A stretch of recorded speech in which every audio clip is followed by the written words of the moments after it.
On March the 1st, President Putin announced a new generation of weapons vastly superior to anything developed around the world. У России такое оружие есть. A hypersonic system, an ICBM with unlimited range, weapons that can fly through dense layers of the atmosphere, a nuclear-powered cruise missile, underwater drones, a unique combat laser complex. That got everyone talking about an arms race and that deadly Russian missile. But from Russia's point of view, it's the one that feels threatened and wants to restore nuclear parity. So how does that work? And what did Putin mean when he said, Нас никто не слушал. Послушайте сейчас. To be clear, nuclear parity came as a result of an arms race. It was provoked by the first and so far only nuclear strike in history, when the US dropped atomic bombs on Hiroshima and Nagasaki in 1945. Estimates put the total number of casualties at up to 450,000. By 1949, the USSR had its own nuclear weapon ready. By 1952, the US tested the first thermonuclear device. A year later, the Soviet Union followed suit. Both sides began to develop ballistic missiles in an attempt to get ahead of each other. The US installed nuclear weapons in Turkey, and the USSR put missiles in Cuba. It was followed by the Cuban crisis, which saw the world teeter on the brink of nuclear war, until Moscow and Washington realized there could be no winners. That's when the period of détente came about. By the early 1990s, it seemed the tension between the two countries was over. It was a time of promises, although some would prove empty over time. NATO famously promised Soviet leader Mikhail Gorbachev that it would not move an inch to the east. Даже такие были выражения, как это было у Бейкера, госсекретаря, что мы и на 10 сантиметров не двинемся в интересах НАТО или что-то. Recently declassified documents on the 1990 negotiations proved Russia's account is accurate. If we maintain a presence in a Germany that is part of NATO, there would be no extension of NATO's jurisdiction for forces of NATO 1 inch to the east. There would be no effort to exclude anyone, and there would be no step taken at this time to push anyone ahead of others. In 1994, the US changed its mind about expanding east. We're going to move forward on this, but I'd never spring this on you.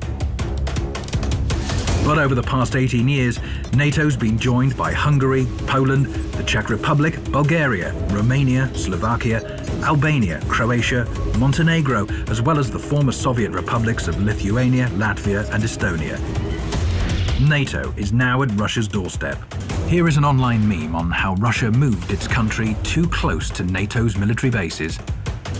Furthermore, the US moved its missile defenses closer to Russia's borders, another promise broken by Washington. In 2002, the US pulled out of the ABM treaty signed decades before when the Soviet Union was still in place. What is missile defense? It enables one party to launch its own missiles and intercept any counterstrike. It could guarantee victory in a potential war. Of course, NATO and the US say their missile defenses are not against Russia, but against Iran and North Korea. But the locations tell another story. Missile defense installations were placed in Poland, Romania, California, and Alaska. They're also planned for Japan and South Korea.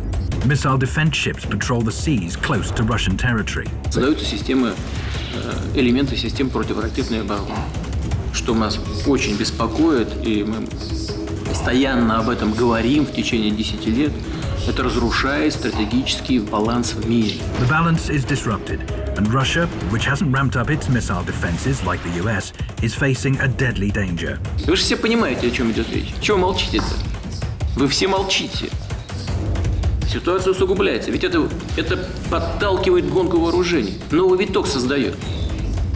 Это же очевидная вещь. Вот мы все время думаем, а как ответить?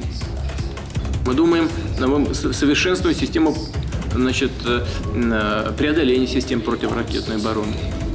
Вот это и есть виток гонки вооружений. Russia says it was forced to come up with a weapon capable of bypassing missile defenses in order to restore nuclear parity. The Kinjal MiG-31 can launch hypersonic missiles that can travel at more than 10 times the speed of sound. Thanks to that and their unpredictable trajectory, they are unstoppable. It's an unrivaled weapon. The US doesn't plan to test its hypersonic weapon until 2019. The Avangard hypersonic vehicle can fly at up to 20 times the speed of sound.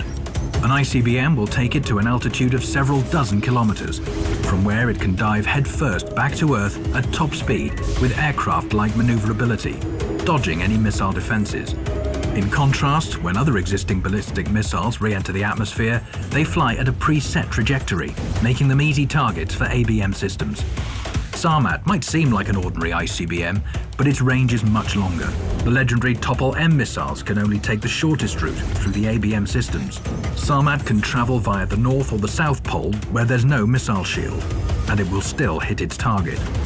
But most importantly, Sarmat is a heavy missile capable of carrying more than 20 warheads. That's 5 times more than previous generation missiles. The Burevestnik nuclear-powered cruise missile is a unique weapon. It's basically the same as an American Tomahawk. But whereas the Tomahawk's range is limited to 2,500 kilometers because of fuel constraints, Russia's new missile can fly indefinitely. It can take any path to avoid missile defenses. Just like Poseidon underwater drones. Similar to the regular drones we're used to, except these are submarine launched and travel at incredible speeds towards their targets under the sea. They run so deep that no equipment can track them. Even if detected, their high speed prevents them from being intercepted. The new weapons can work together to neutralize any existing missile defense systems. Kinjal can destroy ground-based ABM systems.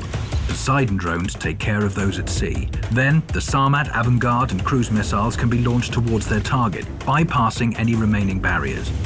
On top of that, there's also a combat laser complex, Peresvet, which is unique because it almost instantly delivers an energy beam to a target and has an unlimited battle reserve.